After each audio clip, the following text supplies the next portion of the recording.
Assalamualaikum warahmatullahi wabarakatuh. Anak-anak, selamat bertemu kembali pada materi IPA.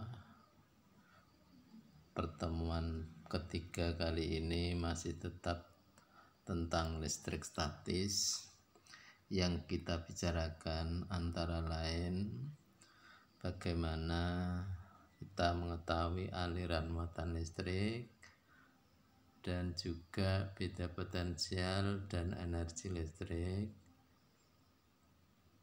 Selanjutnya kelistrikan pada sel saraf dan mengenal hewan-hewan penghasil listrik yang ada di alam ini. Untuk itu mari kita buka buku paket kalian pada halaman 232 di buku paket ya. Bagaimana mengetahui adanya aliran listrik pada suatu pengantar. Kita umpamakan ada pengantar A, ini bermuatan listrik positif. Kemudian pengantar yang kedua B ya, bermuatan negatif. Dua-duanya ini sama-sama memiliki energi yang digunakan untuk menjauhkan muatan satu dengan yang lain, karena masing-masing muatannya sama, sehingga ada tenaga untuk ingin menjauh satu sama lain. Nah, energi yang dimiliki itulah akhirnya sebagai potensi, sebagai kekuatan masing-masing. Nah, mana potensial yang lebih besar antara A dan B? Maka untuk memudahkan besarnya potensial ini, saya mengumpamakan dalam dunia perekonomian, muatan positif itu adalah yang memiliki harta, sedangkan yang muatan negatif itu mewakili yang memiliki hutang. Sehingga antara A dan B potensialnya yang lebih besar adalah A. Sehingga pada kondisi seperti ini dikenal sebagai benda A memiliki beda potensial terhadap beda potensial B. Kalau kita hubungkan antara pengantar A dan pengantar B dengan seutas penghubung penghantar yang bisa dilalui arus listrik, maka tentu akan ada aliran. Kemana aliran itu? Sebagaimana teori elektron, yang berpindah itu hanyalah muatan negatif atau yang dikenal elektron.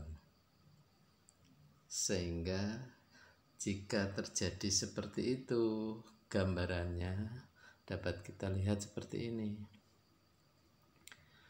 Ada ujung kanan dan ujung kiri yang masing-masing yang kanan memiliki potensial lebih tinggi karena di situ positif. Kemudian yang sebelah kiri ya, bermuatan negatif itu potensial rendah. Sehingga arus elektron yang lewat bisa kita amati dari potensial rendah ke potensial tinggi. Nah, kalau kamu perhatikan dalam buku kamu halaman 233 ya, ayo kita amati kemana aliran elektron dan mana potensial antara A dan B masing-masing. Di situ yang lebih besar dan lebih kecil. Oleh karena itu ya, di situ ada 3 soal yang nanti kamu kerjakan di akhir pertemuan kali ini. Nah, dari yang sudah kita kenal pada peristiwa tadi, sebenarnya pada saat terjadi petir itu ada muatan listrik yang berpindah dari awan ke awan, awan ke bumi, atau bumi ke awan. Nah, muatan itulah terjadi karena adanya beda potensial. Jadi gambar petir seperti ini ya, adanya loncatan muatan itu karena adanya beda potensial listrik. Nah, apa sebenarnya beda potensial listrik itu? Beda potensial listrik adalah besarnya energi listrik yang digunakan untuk memindahkan muatan listrik dari titik satu ke titik yang lain, sehingga bisa dirumuskan bahwa V sama dengan Q dibagi V sama dengan W dibagi Q, dengan nama-nama besaran. W itu adalah bisa usaha yang diperlukan atau energi listrik yang digunakan. Q adalah muatan listrik, sedangkan V beda potensial. Penerapannya kalau dalam soal contoh, untuk memindahkan muatan listrik sebesar 20 kolom dari titik satu ke titik yang lain dibutuhkan energi sebesar 80 Joule. Berapa voltkah besar beda potensial antara kedua titik itu? Nah, jika diselesaikan, maka ditulis diketahui ada kata muatan, berarti lambangnya Q sama dengan 20 kolom. Kemudian energi itu lambangnya W sama dengan 80 Joule. Berapakah berarti ditanya? Yang ditanya adalah V, beda potensial. Berapa yang terjadi? Nah, sebelum kita masukkan perlu kita tulis dulu rumusnya. Seperti tadi, V sama dengan W dibagi Q. Jika dimasukkan, W-nya 80 Joule dibagi Q-nya 20 kolom, akan ketemu 4 Joule per kolom. Ini satuan aslinya. Kemudian karena ini penelitian pertama kali dilakukan oleh Alexander Volta, maka Joule per kolom itu bisa mewakili diganti dengan volt, sehingga beda potensial menjadi V sama dengan 4 volt. Itu anak-anak yang dilakukan cara mengerjakan soal beda potensial listrik. Nah,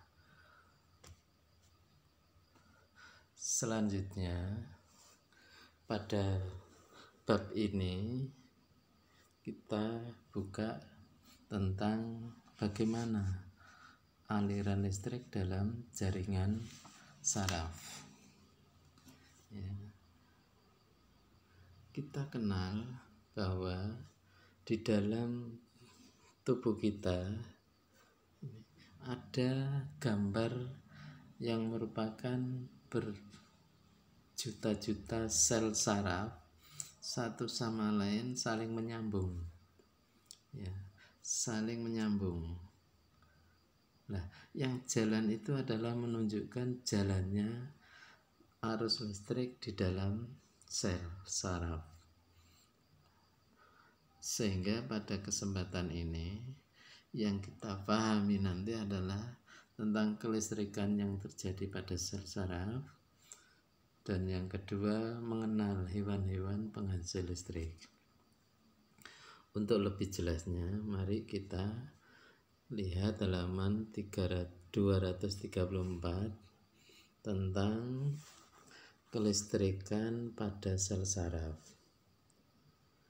Jika kita gambar ya, sel saraf itu demikian.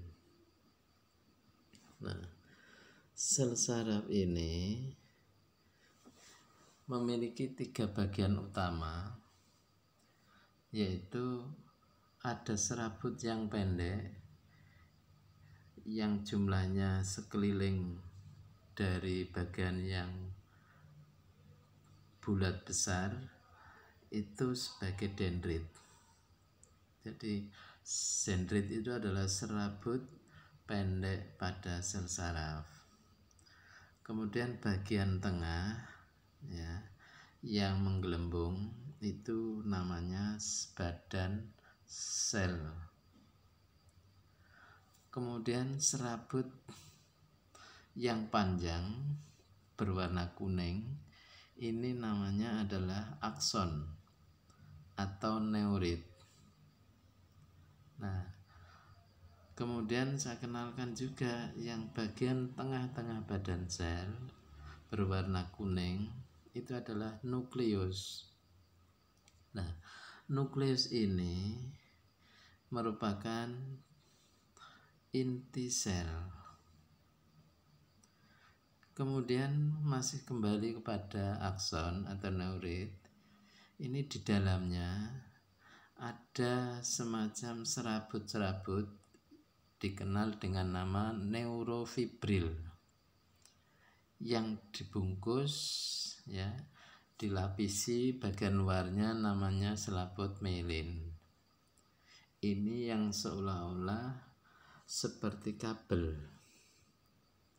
Ternyata tubuh kita ini juga dialiri oleh arus listrik, khususnya pada saraf. Nah, pada saraf ini sinyal yang terjadi adalah namanya impuls atau rangsang. Ya, rangsang. Bidang yang aliran impuls dalam tubuh manusia itu disebut dengan nama biolistrik. Jadi biolistrik itu adalah aliran impuls atau rangsang pada tubuh manusia. Saya kembali kepada struktur sel saraf. Fungsi masing-masing dendrit itu fungsinya adalah membawa rangsang dari alat indera menuju ke badan sel. Kemudian badan sel fungsinya meneruskan rangsang dari dendrit menuju neurit. Sedangkan neurit ini membawa rangsang dari badan sel menuju sel lain. Ini anak-anak gambar neuron yang merupakan satu sel saraf. Nah, di tubuh kita ini ada ribuan bahkan jutaan sel saraf, yang mana satu dengan yang lain itu saling sambung menyambung. Seperti ini gambarannya. Satu sel saraf itu yang seperti yang kita jelaskan tadi. Saraf yang kedua bisa menyambung dengan suatu pertemuan, yaitu ujung dari akson, ujung dari neurit ini akan ketemu salah satu ujung dari dendrit. Jika ketemu, ini yang dinamakan dengan nama sinapsis. Jadi sinapsis adalah pertemuan antara dendrit dan neurit, sehingga terjadi sambung menyambung ya antara satu dengan yang lain, sehingga bentuk seperti gambar awal yang tadi ada aliran rangsangan listrik. Nah, ini nyambung menyambung sampai masuk ke dalam tubuh kita yang namanya tulang belakang. Ya, di dalam tulang belakang itu nanti ada 3 sel saraf, ya, 3 sel saraf, yang mana nanti saya kenalkan nama awalnya dulu. Saraf itu namanya dendrit. Saraf yang pertama secara umum adalah saraf sensorik, kemudian saraf motorik, dan yang ketiga saraf penghubung. Ketiga-tiganya ini ada di tulang belakang, sehingga tulang belakang itu yang meneruskan sampai otak. Inilah sebagai pusat sarafnya. Ya, sebelum kita lanjutkan, mari kita pahami dulu apa sebenarnya rangsang itu sendiri. Bahwa yang namanya rangsang itu adalah penyebab suatu perubahan atau gerakan. Semua aktivitas kita itu diawali selalu dengan rangsang. Nah, alat penangkap rangsang itu yang kita kenal dengan alat indera. Jadi alat indera itu dikenal pula sebagai reseptor, alat penerima rangsang. Nah, rangsangnya berupa apa? Karena alat indera, maka rangsang bisa berupa karena melihat, mendengar, mencium, meraba, dan merasa. Saya ambil contoh, kita bisa joget karena kita mendengar musik yang merdu. Kita bisa gerak menoleh dengan spontan jika tiba-tiba ada sampah busuk yang lewat. Ini yang terjadi. Jadi selalu diawali dengan rangsang. Nah, jadi kalau kita perhatikan pada skema gambar, ya, jalan alur jalannya impuls atau rangsang, ini kalau kita amati bahwa rangsang akan diterima oleh alat indera, salah satunya kulit. Nah, dari kulit ini akan menyambung dari sel satu ke sel lain sampai masuk di tulang belakang. Nah, di tulang belakang inilah ada 3 sel saraf yang saya sebutkan tadi. Sel saraf sensorik itu adalah yang letaknya paling kiri, yang alurnya naik, sehingga sel saraf sensorik itu membawa rangsang dari alat indera menuju ke otak. Kemudian otak fungsinya untuk menerima, mengatur, sekaligus memberi jawaban atau perintah. Jika perintah ini sudah dikeluarkan, maka akan dibawa oleh sel saraf motorik yang arahnya turun. Jadi sel saraf motorik itu membawa perintah dari otak menuju kepada otot atau kelenjar yang dikenal sebagai afektor. Jadi afektor itu adalah alat penerima perintah. Nah, sementara di antara sel saraf sensorik dengan motorik ini ada sel yang menghubungkan, sel yang menyalurkan antara sensorik dan motorik, yang dikenal dengan neuron penghantar, neuron penghubung. Itulah gambaran secara umumnya. Jika kita lihat diagram berikut ini, maka kita akan bisa mengetahui alur jalannya rangsang di tubuh kita yang secara umum gerakan atau tindakan yang ada di tubuh kita secara umum ada dua. Ada yang namanya gerak biasa atau gerak sadar, yang kedua gerak tak sadar atau gerak refleks. Untuk gerak yang sadar ya, ini bisa kita lihat peristiwa misalkan tangan kiri kita ini tergigit nyamuk. Begitu nyamuk gigit, maka akan diterima oleh kulit sebagai reseptornya.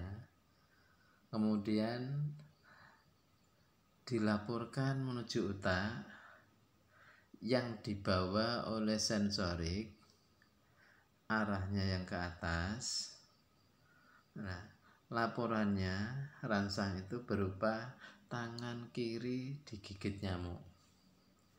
Maka otak menerima sekaligus mengkoordinasi, akhirnya memberikan perintah. Misalnya perintahnya bunuh nyamuk. Maka perintah itu akan dibawa oleh sel saraf motorik.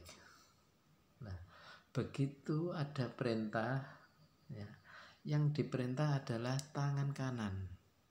Jadi otot tangan kanan. Begitu otot tangan kanan mulai gerak, maka mata langsung melihat tangan kiri posisi nyamuk. Nah, begitu perintah itu dilakukan, maka tangan kiri ditepuk dengan tangan kanan sehingga nyamuk mati. Ini merupakan salah satu contoh gerak sadar. Alirannya secara garis besar, gerak sadar itu dimulai dari reseptor, kemudian anak panah, saraf sensorik, anak panah, otak, dalam kurung pusat saraf, kemudian diteruskan anak panah, saraf motorik, ya, selanjutnya yang terakhir anak panah adalah efektor atau dalam kurung gerakan. Ini yang gerak sadar. Bagaimana dengan gerak tak sadar? Salah satu ciri utamanya gerak tak sadar ini adalah rangsang tidak melalui otak besar, melainkan dari saraf sensorik langsung dilanjutkan oleh neuron perantara tadi menuju motorik. Sebagai contoh dari gambar, jika tangan kita terkena api secara mendadak, tidak diketahui, maka tangan spontan langsung diangkat. Maka jalur impuls itu dari reseptor tangan, ya, kulit tangan, diterima oleh sensorik, diteruskan neuron perantara dalam sumsum tulang belakang, diterima oleh motorik, langsung gerakan. Sehingga kita tanpa sadar atau tanpa melalui otak, garis besarnya gerak refleks itu adalah dari reseptor, anak panah, saraf sensorik, anak panah, neuron perantara, itu kadang dikenal dalam kurung bisa sumsum tulang belakang, terus anak panah, saraf motorik, afektor atau gerakan. Ini anak-anak. Jadi semua kegiatan kita itu pada umumnya hanya ada dua peristiwa tadi. Mudah-mudahan ini bisa dipahami. Mari kita melihat bagian yang terakhir Pada pertemuan kali ini kita mengenal hewan-hewan yang bisa menghasilkan listrik.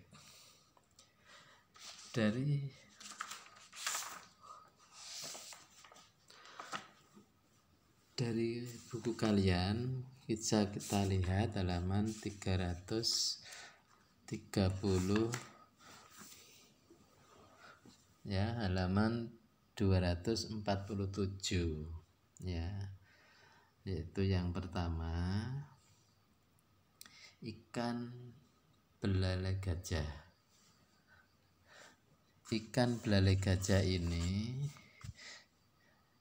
ditemukan di sekitar sungai di Afrika Barat dan Tengah, dan ikan ini memiliki mulut yang panjang menyerupai bentuk belalai gajah.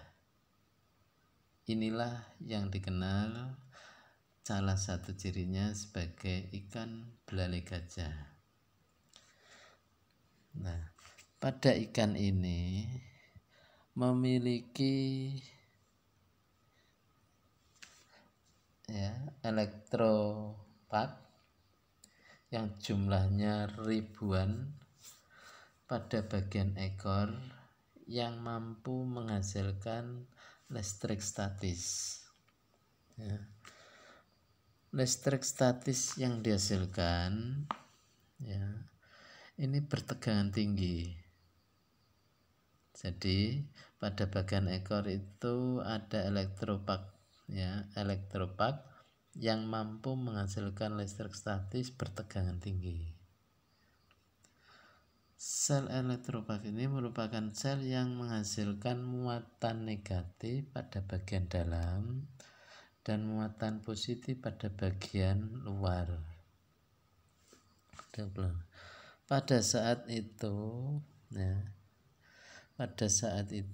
jika dalam keadaan istirahat, masing-masing ya, yang luar menghasilkan muatan positif, yang dalam menghasilkan muatan negatif, sehingga organ yang ada di bagian tubuh tadi ya terangsang, terjadilah kontraksi otot yang menghasilkan arus listrik lemah. Itu anak-anak yang terjadi pada ikan belalai gajah. Yang kedua, ikan pari listrik. Ikan ini salah satu ikan bertulang rawan yang memiliki organ penghasil listrik di kedua sisi kepalanya. Kejutan listriknya digunakan untuk mengusir predator dan mencentrum mangsanya. Ikan ini juga memiliki kemiripan dengan ikan hiu martil ya. Cuman pada hewan ini bisa mendeteksi mangsa ya dengan melepas muatan listriknya hingga 200 volt ya. Dari sini anak-anak ya, arus listrik yang dihasilkan itu mampu membunuh mangsa dengan cepat. Namun ikan ini tidak agresif, bahkan cenderung pasif. Yang ketiga, ikan hiu ya, hiu kepala martil. Hiu kepala martil memiliki ratusan ribu elektroreseptor sehingga dapat mendeteksi sinyal listrik yang lemah ya, yang bisa mendeteksi sinyal listrik yang lemah sekalipun dan memangsanya. Nah, mendeteksi yang dilakukan ini digunakan oleh hewan lain ya. Jadi intinya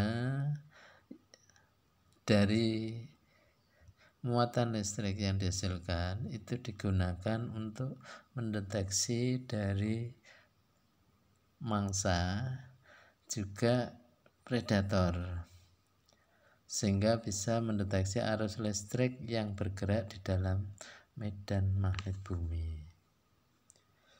Ini salah satu ciri dari hewan hiu kepala martil. Yang keempat, echidna. Ya. Echidna ini merupakan hewan, yaitu anggota dari mamalia yang bertelur.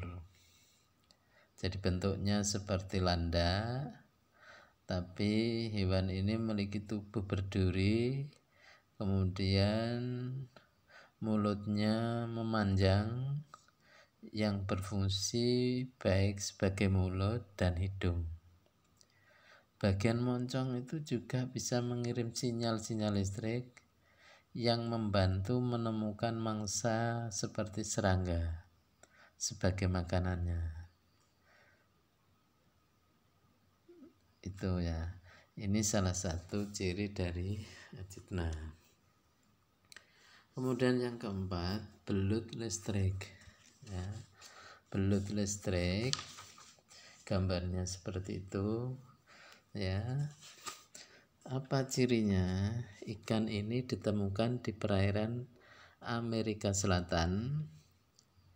Belut listrik ini juga memiliki kurang lebih 5.000 sampai 6.000 elektropat yang menghasilkan listrik hingga 600 volt dengan arus 1 ampere. Ya, sehingga jika diganggu, ikan ini dapat menghasilkan sengatan sebentar-sebentar dalam 1 jam. Jumlah tenaga listrik tersebut sangat mudah membangkitkan predator. Ini belut, belut listrik. Yang terakhir adalah lele listrik. Lele listrik ini merupakan salah satu ikan air tawar yang berasal dari perairan tropis di Afrika. Ikan ini memiliki kemampuan untuk menghasilkan listrik hingga sebesar 350 volt. Besarnya energi yang dihasilkan lele elektrik sama seperti energi listrik yang diperlukan untuk menyalakan komputer selama 45 menit. Ini ikan lele listrik, dan masih ada yang lain yang tidak bisa kita sebutkan satu persatu. Maka sebagai akhir dari pertemuan kali ini, mari kita mereview nanti dikerjakan sebagaimana yang saya sampaikan pertama tadi bagian awal. Kamu lihat, ayo kita diskusi. Halaman 233 ada 3 soal. Kemudian yang kedua, di situ kerjakan soal latihan tentang beda potensial listrik, ada di halaman 234, 2 nomor. Mudah-mudahan dengan membuka 2 halaman ini sebagai review dan menambah pemahaman kita dalam pertemuan kali ini. Anak-anak, terima kasih pada pertemuan ini. Semoga kita bisa berjumpa kembali pada pertemuan minggu depan. Saya akhiri. Assalamualaikum warahmatullahi wabarakatuh.